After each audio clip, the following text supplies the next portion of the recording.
ആരോഗ്യമന്ത്രി വീണ ജോർജിനെ കുറിച്ച് ഗായിക അഞ്ജു ജോസഫ് കഴിഞ്ഞ ദിവസം പത്തനംതിട്ടയിലെ ഒരു വേദിയിൽ വെച്ച് പച്ചയായിട്ടുള്ള ഒരു യാഥാർത്ഥ്യം വിളിച്ചു പറഞ്ഞു.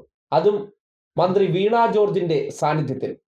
മന്ത്രിക്കെതിരെ ദുരുദ്ദേശത്തോടുകൂടി നടത്തുന്ന അക്രമം കണ്ടിട്ട് അതിൽ വിഷമം തോന്നിയാണ് അവർ പരിപാടിക്ക് മുന്നോടിയായിട്ട് മന്ത്രിയോട് ഈ മനോഹരമായ വാചകവും ഒപ്പം കേരളത്തിലെ കേശുകുഞ്ഞുങ്ങൾ ദുരുദ്ദേശത്തോടുകൂടി നടത്തുന്ന അലവലാതി തരത്തിന് അവർ പരസ്യമായി മാപ്പ് പറഞ്ഞത്. നമ്മുടെ ഇവിടുത്തെ ആരോഗ്യ വകുപ്പ് ഈസ് റിയലി ഡൂയിങ് ഗുഡ്. പറയാതിരിക്കാൻ വയ്യ.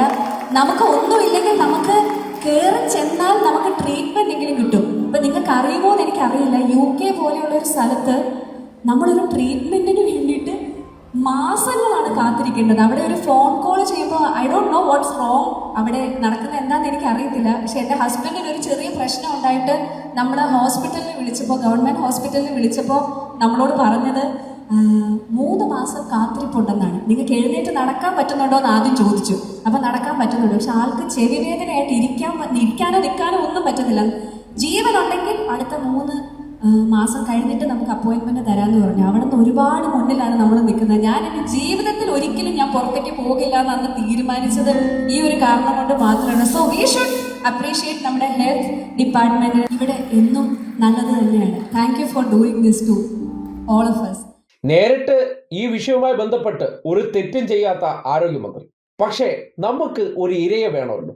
ആ ഇര എന്നുള്ള അടിസ്ഥാനത്തിലാണ് ആരോഗ്യമന്ത്രിക്കെതിരെ 2020 നടന്ന സംഭവവുമായി ബന്ധപ്പെട്ട് അവർ മന്ത്രി പോലും അല്ലാത്ത കാലത്തെ വിഷയമുയർത്തി അവരെ ആക്രമിക്കാൻ മുതിർന്നത്. അതിന്റെ ഭാഗമായി അവർക്ക് കഴുത്തിൽ പരിക്കേറ്റു. കുറച്ചു ദിവസത്തെ വിശ്രമത്തിന് ശേഷം കഴിഞ്ഞ ദിവസമാണ് പൊതുപരിപാടികളിൽ പങ്കെടുക്കാൻ ഇറങ്ങിയത്. പത്തനംതിട്ട ഫെസ്റ്റുമായി ബന്ധപ്പെട്ട് അവിടെ നടന്ന പരിപാടിയിൽ പങ്കെടുക്കാൻ പോയി. അപ്പോഴാണ് ആ പരിപാടിയുടെ ഭാഗമായി ഗാനമേള അരങ്ങേറിയത്. ആ വേദിയിൽ വെച്ചിട്ടാണ് അഞ്ജു ജോസഫ് ബാക്കിയുള്ളവർ ചെയ്ത കാര്യത്തിൽ അവർ ദൃശ്യം കണ്ടപ്പോഴും കാര്യങ്ങൾ മനസ്സിലാക്കിയപ്പോഴും ആരോഗ്യമന്ത്രിയുടെ ഭാഗത്ത് ന്യായമുണ്ട്, ശരിയുണ്ടെന്ന് തിരിച്ചറിഞ്ഞതിന്റെ അടിസ്ഥാനത്തിൽ അവർക്ക് നേരെ നടത്തിയ ആ ഹീനമായ അക്രമത്തിൽ പരസ്യമായിട്ട് ക്ഷമ ചോദിച്ചത്. ഇതൊക്കെയാണ് കേരളത്തിലെ ജനത്തിന്റെ മാനസികാവസ്ഥ. എന്നാൽ മറിച്ച് ചില പൊതുബോധം സൃഷ്ടിക്കാൻ ശ്രമിക്കുമ്പോൾ അതല്ല റിയാലിറ്റി മറ്റു ചിലതാണ് എന്നുള്ളത് ഇതുപോലെ പരസ്യമായി ജനം കേട്ടുകൊണ്ടിരിക്കും. അഞ്ജു ജോസഫുമാരും ഈ നാട്ടിലെ പൊതുജനമാണ്. അവർക്ക് ഈ വിഷയത്തെക്കുറിച്ച് കണ്ടപ്പോൾ എന്താണ് മന്ത്രി അതിൽ ചെയ്ത തെറ്റെന്നും അവർ അതിൽ എങ്ങനെ പ്രതികരിച്ചു എന്നതും കൃത്യമായി ബോധ്യപ്പെടുന്നുണ്ട്. അതിൽ തൃപ്തരാകാതെ ഇപ്പോഴും ആരോഗ്യമന്ത്രിയുടെ ചോരയ്ക്ക് വേണ്ടി തിളച്ചു മറിയുന്നവരുടെ ഉദ്ദേശം എന്താണെന്ന് നാട്ടുകാർ മനസ്സിലാക്കുന്നുണ്ട് എന്നതിന്റെ തെളിവായിരുന്നു ആ പ്രതികരണം.